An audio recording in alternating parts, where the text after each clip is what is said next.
열혈꿀벌님 유학 고민 상담 요청드립니다. 자녀가 내년에 초등학교 입학 예정이고 이중언어 교육을 위한 동반 유학을 원합니다. 두 분 다 선생님이신가요? 네, 초등교사시고 1년 뒤에 이중언어 교육을 위한 유학 기간 2년 예상. 근데 어학 능력이 영어 중하. 그러면은 어떤 전공으로 대학원을 진학을 두 분 중에 한 분이 하면은 가능할 것도 같기는 한데 모르겠어요. 하여튼 두 분 중에 한 분이 대학원을 가거나, 근데 대학원을 가려면은 중하로는 안 되죠. 영어가 중상은 돼야지 뭐 학비를 조금 내는 사립 비전공자로 교육학 같은 경우에는 영어로 수업하는 경우가 없어요. 독일 같은 경우에. 왜냐면은 교육학은 좀 영어로 수업하는 과정이 없고 독일어로 수업을 해야 될 거예요. 그래서 만약에 유럽의 독일 같은 나라에 아이들을 이중언어 사립학교를 보내기 위해서 엄마 아빠 중에 한 명이 대학원을 가겠다 하면은 영어로 수업하는 사립대학원, 학비가 좀 더 비싸죠. 공립대학원이 아니니까, 공립대학이 아니니까 이런 데를 가야 되는데, 그런 데를 가거나, 근데 어차피 그 비용이면은 요새 바뀐 블루카드 이민법이면은 그냥 자금이 없는 것도 아니니까 그 돈을 활용해서 블루카드를 받고 아이들 학교 보내고 영주권까지 아이들 영주권 시민권 물려주고 엄마나 아빠 중에 한 명이 독일 영주권 확보하고 뭐 이런 식으로 하는 게 더 나을 수도 있어요. 네. 그게 더 나아요. 제가 봤을 때는 더 낫고, 그다음에 아이들이 아니라 아이가 하나인 거죠. 따님 하나인 것 같고. 그래서 이거 그냥 그대로 계획대로 하시면 돼요. 계획대로 하시면 되고, 예, 맞아요. 얼마 전에 3% 나온 것처럼 사실 대부분의 인간의 인생에 대부분의 사람의 인생에 어떤 인생을 결정하는 중요한 요인은 국가가 반 먹고 들어간다. 제가 블로그에 올려드린 거, 예, 맞아요. 이거 유명한 연구가 많아요. 미국에서도 연구가 있었고, 어디 유럽의 오스트리아에서도 누가 연구를, 뭐, 원래 오스트리아 경제학파, 뭐, 빈 경제학파, 뭐, 이런 데서 이런 걸 많이 다루는 내용인데, 맞아요. 이거, 또 두 분이 다 초등교사니까 지금 한국의 실정을 너무나 잘 아시잖아요. 이거, 이런 말씀 드리기 뭐하지만 한국에서도 그 교사인 부모님들이 아이들 조기 유학을 더 많이 시키는 편이에요. 전통적으로. 왜냐면 한국의 공교육의 상황이 어떤지 온몸으로 느끼고 계시거든요. 이 교사분들이.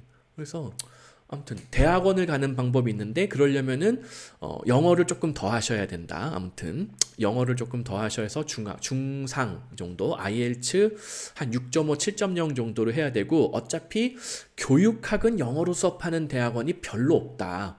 그러므로 비전공자로서 무슨 뭐 경영대학원 정도를 가야 돼요. 경영대학원 정도로 비전공자로서 가야 되는데, 그러면은 학비를 조금 더 내는 학교, 사립대학의 대학원으로 가야 된다. 그러면은 두 분이 뭐 경영학을 지금 공부를 하길 원하는지 어떠는지는 제가 잘 모르겠는데, 원하지도 않는 공부를 아이들 학교 보내려고 억지로 학비를 내야 된다? 그럴 거면은 그냥 블루카드 진행하는 게 내 돈, 그러니까 스타트업을 활용한 블루카드를 진행을 하는 게 오히려 이득일 것 같아요. 언뜻 봤을 때는. 그러면은 아이들 영주권도 더 빨리 챙겨줄 수가, 엄마나 아빠 중에 한 명이 영주권을 빨리 챙길 수가 있으니까 따님이 나중에 영주권 시민권 받을 때 더 유리하단 말이죠. 대학원을 통해서 진행하는 거는 결국 영주권은 못 받으니까. 예. 단기간 내에 뭐 2년 동안 대학원 진학을 해가지고 독일 영주권 뭐 이런 거를 물려줄 수 있는 상황은 아니거든요. 그래서 그런 거를 같이 비교해가지고 검토를 해보시면 좋을 것 같고, 그 다음에 또 한 가지는 어차피 해외에 체류하면은 꼭 3년 이상을 체류하는 게 유리해요. 그러면은 영주권도 확보하고 3년 이상 따님이 외국에서 영어하고 독일어를 원어민급으로 확보를 할 수 있게 돼요.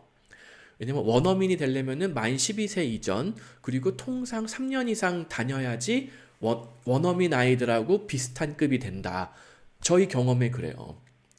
저희 첫째, 둘째, 셋째를 제가 거의 실시간으로 모니터링을 하고 있잖아요. 근데 1년차 영어 공부했을 때, 2년차 공부했을 때, 3년차 공부했을 때, 뭐 영국 아이들, 뭐 호주 아이들, 미국 아이들하고 영어 실력을 비교해 보면은 한 3년 차가 되면은 확실하게 다 따라잡아요. 오히려 능가를 해요. 근데 1, 2년 차는 물론 나이가 어리니까는 그 차이가 적은 것 같지만은 여전히 차이가 있기는 해요. 그래서 1, 2년으로는 약간 부족해요. 통상 3년 이상. 그러니까 실제로 한국에 있는 국제학교에서도 3년 이상을 해외에서 다녔던 아이들을 우선적으로 입학을 허가를 해주는 이유가 그 아이들은 원어민급이 됐기 때문에 그 학교에 들어왔을 때도 영어를 못하는 다른 한국 아이들 많이 있잖아요. 외국인 학교, 국제학교에도. 그 아이들한테 어떤 긍정적인 영향을 미칠 수가 있기 때문에 해외에서 3년 이상 공부하고 온 애들은 그런 애들을 더 우대해 주는 거란 말이에요. 그래서 예. 하여튼 뭐 이게 이제 교사시니까는 이게 어떤 제약사항이 있긴 있는데 이거 방법을 찾아보면은 3년 이상 하는 것도 가능하거든요. 양쪽 분이 다 뭐 대학원 뭐 이걸 하든가 뭐 여러 가지 방법들이 하여튼 저희 고객 중에 또 이런 공무원 교사가 또 한 트랙을 이루고 있어요. 이런 또 좀 민감한 정보일 수가 있는데 저희 고객이 전통적으로 공무원 교사분들이 많으세요. 그냥 아이들을 한국에서 키우는 게 별 효과가 없다는 걸 너무나 잘 아셔가지고 그래서 아무튼 요거 방법들이 있으니까 가급적이면은 3년 이상 체류하면서 아이를 좀 더 원어민에 가깝게 기회를 주고 플러스 엄마나 아빠가 영주권을 취득을 해야지 결국 아이한테도 영주권 시민권을 물려주는 게 수월해진다. 이거는 글로벌 커리어로 나갈 때 큰 차이점을 만들어낸다. 요거를 좀 인지하셨으면 좋겠습니다.